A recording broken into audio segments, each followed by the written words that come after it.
When is the third wave coming? What about children? This is a very anxiety-inducing topic for a lot of people, including me. See, whether what we call as third wave is just a cluster of cases. The point is, we now have to accept that COVID is around us.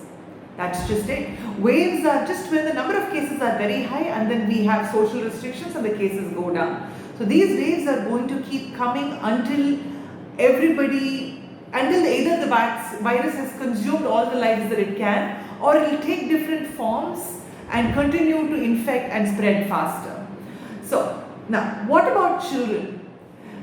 We have to accept that children, until they are vaccinated fully, they are extremely vulnerable. Just like how in the first wave we saw senior citizens having the worst brunt of this infection. In the second wave, the senior citizens were vaccinated, but the younger generation people who were not quite eligible for the vaccines were really falling sick or even sometimes losing their lives.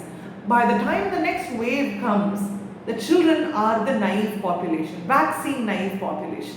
While we do know that children generally do not have severe infections, it is still very, very scary. It's not a common cold. It is something that we have to monitor for a lot longer. And children, we don't know what the long-term effects are. So we have to remain cautious with the children. I know there are some predictions that go around saying children are going to be the most affected. I'm not sure what modeling they used for that, but using the logic of what has happened in terms of vaccination preventing severe disease, I would say yes, children are extremely vulnerable in the upcoming times until they are fully vaccinated.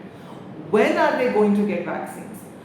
At least Pfizer has developed a timeline where in about 3 months or so, children under the age of 2 can get vaccinated. So not under the age of 2 to 5 can get vaccinated. That would be great, which means if all the children are vaccinated, whenever it comes to us, the children are vaccinated, they can go back to school. And even if they get COVID, it will be a minor, hopefully it will be a mild infection. Until then, we have to be extremely cautious. I know a lot of fully vaccinated parents want to meet their friends, but remember, every time you have children at home, you are at risk of bringing that COVID infection to the children at home. I don't mean to preach. I'm also in that same situation. I have 2 children at home. I want to meet my friends. I don't remember some of my friends' faces. I don't know what it's like to have a cup of coffee with them, even in an outdoor space. They're fully vaccinated. I'm fully vaccinated. And they ask me why I don't come, because there is a small chance that any of us could be carriers and any of us could give it from us through the other parents to the children. And that's not weight we want to bear in our chest. So please be cautious.